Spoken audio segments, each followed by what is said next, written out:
Assalamualaikum warahmatullahi wabarakatuh. Sahabat, kalau kita hidup di dunia, pastinya kita menginginkan kehidupan yang layak, kaya, semua tercukupi.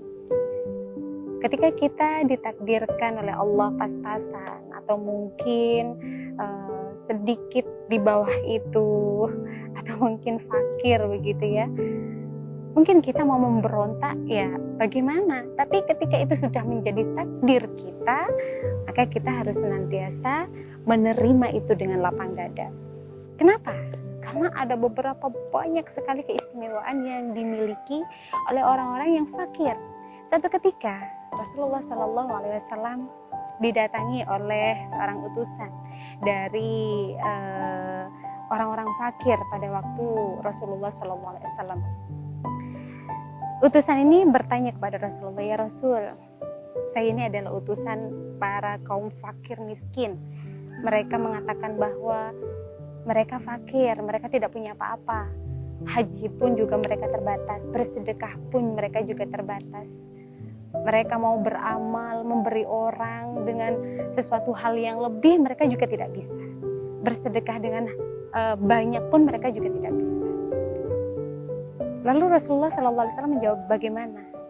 Rasulullah SAW memberikan sesuatu jawaban yang sangat luar biasa dan mampu menenangkan hati mereka. Tahukah engkau, wahai sahabatku, katakan kepada mereka yang mengutusmu untuk datang kepadaku, bahwa nanti di akhirat, orang-orang yang fakir ini, dia akan diberikan surga yang terbuat dari yakut dan emas.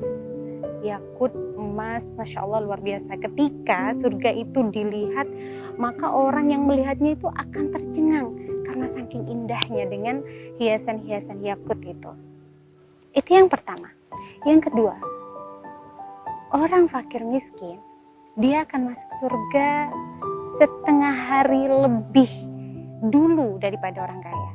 Kalau hitungan berapa lama setengah hari di akhirat, kalau satu harinya itu 1000 tahun. Nah, kalau setengah hari berarti orang miskin masuk surga setengah hari 500 tahun sebelum orang kaya masuk surga. Masya Allah, inilah keutamaan orang miskin. Bagaimana nggak langsung masuk surga? Lawang yang dihisap pun nggak ada. Karena apa? Karena keterbatasan yang ia miliki di dalam hidupnya.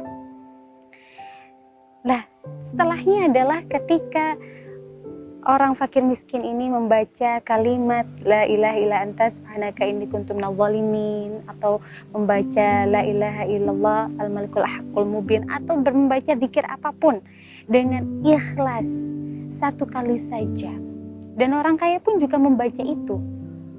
Subhanallah, alhamdulillah, wa la ilaha illallah, wallahu akbar, la ilaha illa anta subhanaka inni kuntu minadh dhalimin. Membaca zikir apapun itu satu kali dengan ikhlas, sama fakir juga membaca, kaya juga membaca, maka pahalanya lebih banyak, lebih sempurna yang dibaca oleh orang-orang fakir. Masya Allah.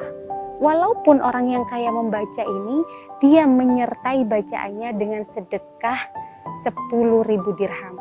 Walaupun dengan disertai sedekah 10.000 dirham, bacaan orang fakir ini lebih sempurna, lebih diterima oleh Allah Subhanahu wa Ta'ala. Makanya banyak sekali keistimewaan daripada orang-orang fakir. Salah satu diantaranya adalah tidak memberatkannya dia ketika dia dihisab oleh Allah Subhanahu wa Ta'ala. Dia akan senantiasa mendapatkan tempat terbaik. Kenapa? Karena Rasulullah SAW memilih untuk bersama mereka yang fakir. Rasulullah senantiasa membaca doa, Allahumma ahyini miskinan, Allahumma amitni miskinan, Allahumma hsyurni fi zumratil masakin. Ya Allah, kumpulkan saya bersama orang-orang yang fakir, hidupkan saya bersama orang-orang yang fakir, dan kumpulkan saya bersama orang-orang yang fakir. Inilah permintaan Rasulullah SAW. Mudah-mudahan keterbatasan hidup kita, apapun yang kita miliki, kekurangan apapun yang ada pada diri kita, kita syukuri, kita ridha kepada Allah. Ya Allah, terima kasih. Dan mudah-mudahan dengan syukur kita, Allah Subhanahu wa Ta'ala menambah kenikmatan kita, terlebih ketika kita sudah menghadap Allah, kemuliaan yang kita dapatkan. insya Allah. Mudah-mudahan membawa hikmah untuk kita semua. Assalamualaikum warahmatullahi wabarakatuh.